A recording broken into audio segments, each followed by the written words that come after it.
सवाल उठा देता हूँ यहीं पे। कुछ आइडिया लग पा रहा है गिरावट इस बाजार में कब तक चलेगी, कब थमेगा मामला? बिल्कुल, देखिए मैं दो चीज़ें कहूँगा। एक तो ये कि टाइम और प्राइस इस बार दोनों करेक्शन हुई। ये कोविड के बाद जो रैली हुई है उसमें पहली बार ऐसा हुआ है कि हमने टाइम और प्राइस दोनों करेक्शन देखी हैं।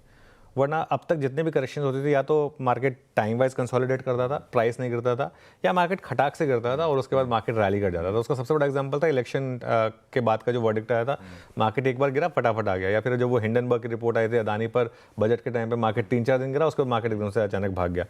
इससे पहले 2 साल पहले अक्टूबर में एक बार मार्केट एक महीने के फेज़ में आया था जिसमें थोड़ी सी प्रॉब्लम आई थी मार्केट को। लेकिन उसके अलावा मार्केट में फेजेस नहीं आए इस तरीके की मार्केट इस तरह गिराओ। अब पहले तो लेवल की बात करते हैं। पहला पड़ाव 23,450 23,456 के आसपास का जो 200 डे मूविंग एवरेज है, यहाँ से करीब 550 पॉइंट दूर।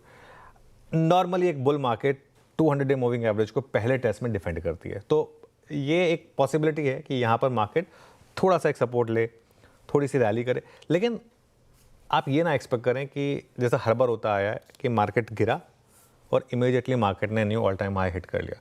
जब इलेक्शन वाले दिन मार्केट गिरा था तो मैंने एक व्यू लिया था कि विद इन 3 मंथ्स मार्केट वापस ऑल टाइम हाई हिट करेगा। उसने एक ही महीने में कर लिया था। यहाँ पर व्यू थोड़ा सा फ़र्क है। यहाँ पर मुझे लग रहा है कि मार्केट में कुछ टाइम के लिए अब एक टॉप बन गया है। अब शायद बजट के बाद ही ये मार्केट अब वो भी अगर एक ताबड़तोड़ बजट आया तभी चेंज हो, या फिर महाराष्ट्र का इलेक्शन फॉर एग्जांपल बीजेपी जीत जाए, अच्छे मार्जिन से जीत जाए अगर, तो वो एक ट्रिगर हो सकता है मार्केट के लिए। ऐसा कुछ मार्केट को ट्रिगर की ज़रूरत होगी। 200 डे मूविंग एवरेज पर हो सकता है कि थोड़ा सपोर्ट ले, लेकिन कॉन्फिडेंस हिला है मार्केट का इस बार। बहुत टाइम बाद कॉन्फिडेंस हिला है। और मिड कैप और स्मॉल कैप, मुझे एक रिस्क यहाँ पर लग रहा है कि मिड कैप और स्मॉल कैप यहाँ भी बहुत महंगे हैं आशीष, और अभी भी कुछ समय के लिए आप लार्ज कैप के कंफर्ट में रहें। देखिए, जस्ट बिकॉज टॉप से स्टॉक कितना गिरे हैं ये कोई बैरोमीटर नहीं होता है। काफ़ी मिड कैप और स्मॉल कैप यहाँ से भी 40 से 60% गिर सकते हैं। रैली इतनी ज़बरदस्त हुई, अगर कोई स्टॉक्स 2 साल में 15 से 20 गुना भागे हैं, तो अगर वो आधे भी हो जाएं तब भी 2 साल में उनका मूव फिर भी 8-9 गुना का रहेगा।